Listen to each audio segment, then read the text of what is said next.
Halo dunia, dan ini Gorisei.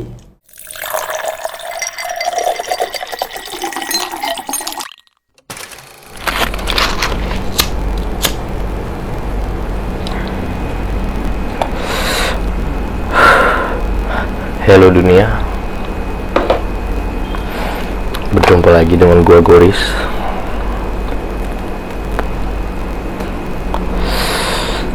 Kali ini gue mau ngebahas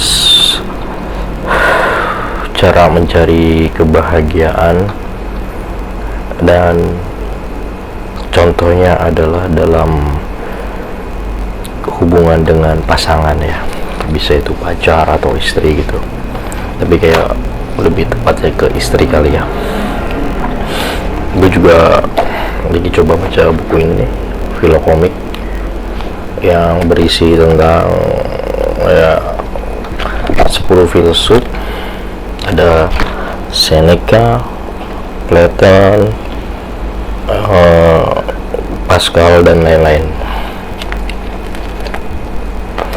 Gue belum selesai baca sih, kayak yang masih coba ngeliat grafisnya, karena grafisnya sangat seru sih. Bukunya tuh isinya kartun semua coy, jadi bikin kita nggak bosen ketika membaca buku-buku tentang filsafat ya.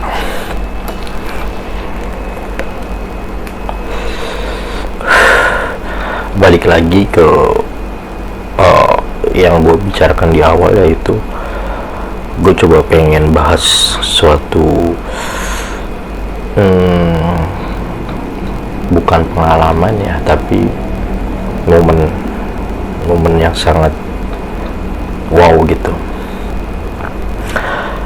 Pasti lo semua pernah lah ketemu atau ngobrol sama teman lo, mau itu teman main, teman kerja, teman sekolah, kampus, atau hobi gitu kan. Di saat lagi ngumpul sama teman lo itu ada obrolan yang deep banget, yang dalam tentang ya kehidupan, gimana cara mencari kebahagiaan gitu kan. Nah, gue ngalamin sama salah satu teman kerja gue.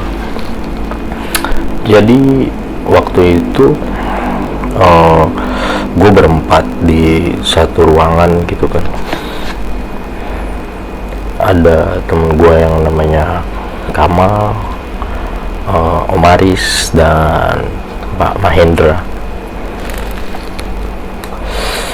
Ya, profilnya Pak Mahendra ini seorang bapak yang sudah mungkin 40-an lah ya, atau sekitar segitulah.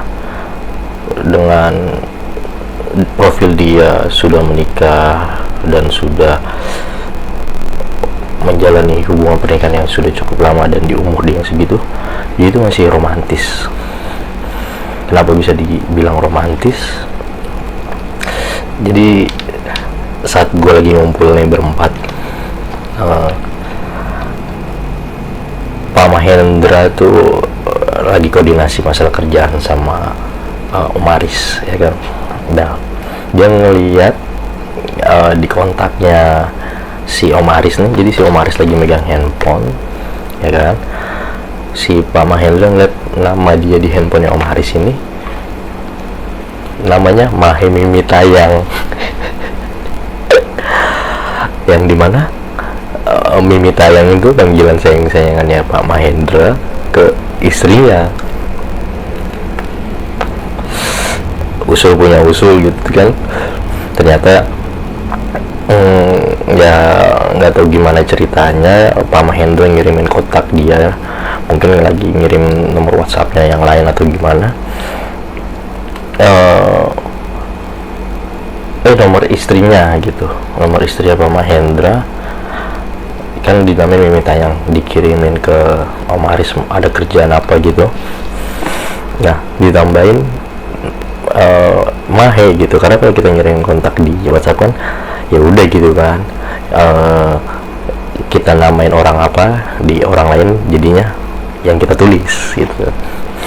Nah, karena si Pak Mahendra namain istrinya Mimi Tayang, ya di Om Aris saat dikirimnya namanya Mimi Tayang, dia tinggal tambahin Mahe, jadi Mahe Mimi Tayang.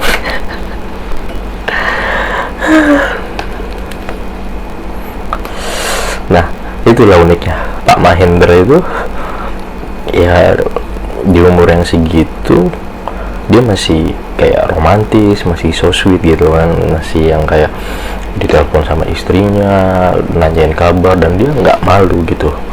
Dia selalu memberi respon baik gitu kan setiap ada panggilan telepon atau chat dari istrinya. Nah, itu yang kita ketahui bahwa Pak Mahendra ini seperti itu gitu. Nah, di momen itu si Kamal bertanya ke Pak Mahendra, Pak, gimana sih Pak, Bapak masih bisa seromantis itu di usia seperti ini gitu. Kadang kan orang pasti pada umumnya kayak yang agak cuek gitu kan. Lalu seketika momen itu jadi hening. Lalu Pak Mahendra menjawab, gini loh Gus, dia jadi menjawab pertanyaan Kamal tadi, dan posisi gua saat itu sama Maris tuh diem aja gitu kan. Aku pernah dengar hadis gitu, sebaik-baiknya laki-laki adalah yang memperlakukan dengan baik istrinya. Mungkin seperti itulah, gua nggak ingat bagaimana jelas perkataannya, dan gue juga lupa hadisnya ada yang seperti itu atau enggak gitu. Pokoknya intinya gitulah. Lalu dijawab lagi setelah dia bilang seperti itu, aku loh berpikir bahwa kita tuh sangat dekat dengan kematian. Misal aku berangkat kerja, pamit sama istri di rumah, lalu aku tidak meninggalkan kesan yang baik, misalkan karena bangun kesiangan atau ribut masalah sarapan, pakaian, dan lain sebagainya. Akhirnya kan biasa tuh ada aja konflik kayak gitu. Berangkat kerja lalu kecelakaan dan meninggal. Nah, kesan terakhir sebelum dia meninggal adalah dia ribut sama istrinya gitu loh. Makanya dia tuh nggak mau meninggalkan kesan buruk atau kesan tidak enak ke istrinya. Jadi apapun kesempatannya, ketika mau makan sekalipun di luar ya, si Pak Mahendra itu di luar rumah, misal dia mau makan apa, dia kabarin dulu istrinya. Nggak cuman yang kayak formalitas, misalnya mah makan mah, enggak, tapi kayak dia bilang sih ke gua, aku baca doa dulu sebelum makan, lalu sebelum aku makan aku tawari, aku kabari istriku, anakku, dan ngasih tahu aku mau makan ini gitu. Lalu itu contohnya makan. Dan yang kedua itu ya kayak pamit kerja, gimana caranya membuat situasi di rumah itu sebelum berangkat kerja itu baik-baik aja dan bisa pamit dengan baik-baik. Dan di kantor ketika istrinya ngabarin, mungkin karena kangen atau hanya mau tahu kabar apa yang sedang dia kerjakan, dia dengan antusias Pak Mahendra ini menjawab, saya lagi apa, saya lagi ini, gitu-gitu. Dan ya dengan bahasa-bahasa sayang-sayangannya suami istri itu gitu loh.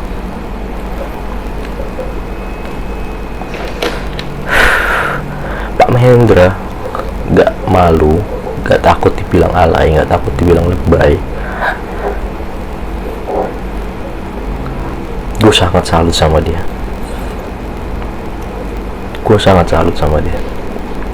Itu jadi semangat gue dan jadi prinsip mencari kebahagiaan gue juga untuk pasangan gue.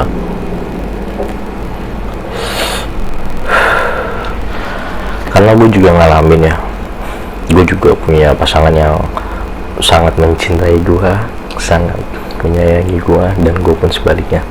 Jadi dia tuh kayak tiba-tiba keingetan ketika lagi jauh, nanyain kabar, lagi chatting maksudnya lagi ngapain, atau tiba-tiba telepon, tiba-tiba video call.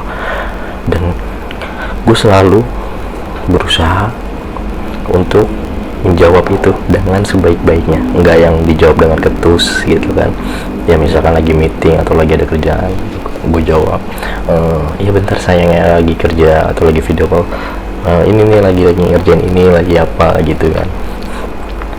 Sebelum ada percakapan gue sama Pak Mahendra itu, ya gue agak minder juga sih, karena teman-teman gue juga ada aja yang nyeletuk kayak lebay, alay, atau ngeledek-ngeledekin gitu sih.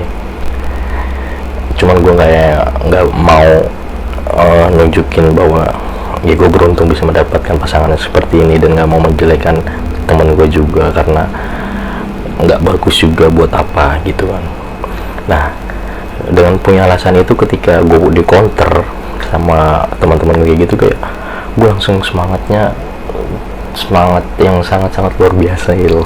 Gue ingat perkataan Pak Mahendra, dan kadang gue celutukin temen gue, ya gue harus meninggalkan kesan baik ke pasangan gue gitu.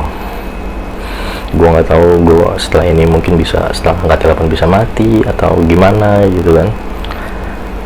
Kalau teman gue nggak nanya lebih dalam, ya udah sekedar gitu. Kalau nggak, ya udah cuekin aja.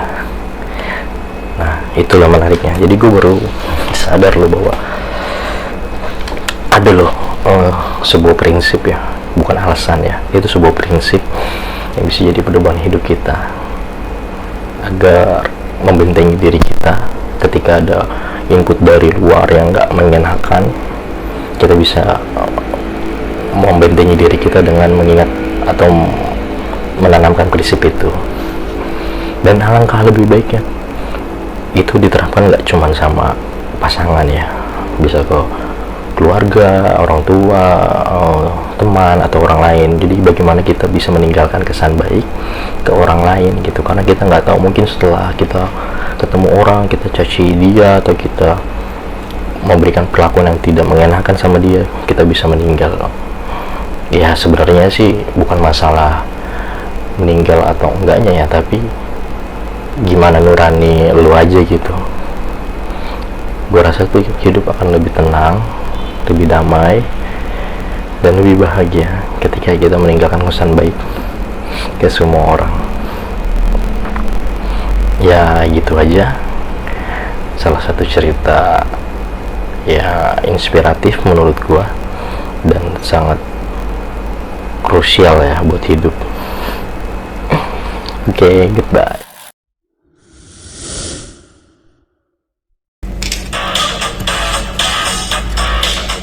Ada teater lagi. Tadi ya.